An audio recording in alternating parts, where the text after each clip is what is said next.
আমি আমি তোমায় সৃষ্টি করেছি পুত্র, আমি তোমায় সৃষ্টি করেছি। তুমি তুমি আমায় সৃষ্টি করেছো, তাহলে তাহলে তুমি তো আমার পিতা। প্রণাম গ্রহণ করো পিতা। বলো পিতা, বলো কি কাজ করতে হবে আমায়? কেনই বা আমায় সৃষ্টি করেছো? সরোরে পুত্র, আমার একমাত্র পুত্রকে অসুর সন্তান বলে সেই দেবরাজ ইন্দ্র হত্যা করেছে। তাই তো আমি পুনরায় সৃষ্টি করেছি আর এক অসুর সন্তান। তাই তো আজ থেকে তোমার নাম হবে বৃত্ত। বৃত্ত সেই দেবরাজ ইন্দ্রকে হত্যা করো, তবেই বাবা আমি শান্তি।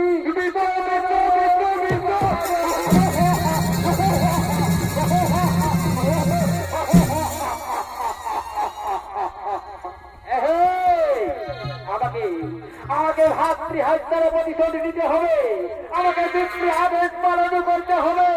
তাই তাই তো আমি আর বিরক্ত রাখি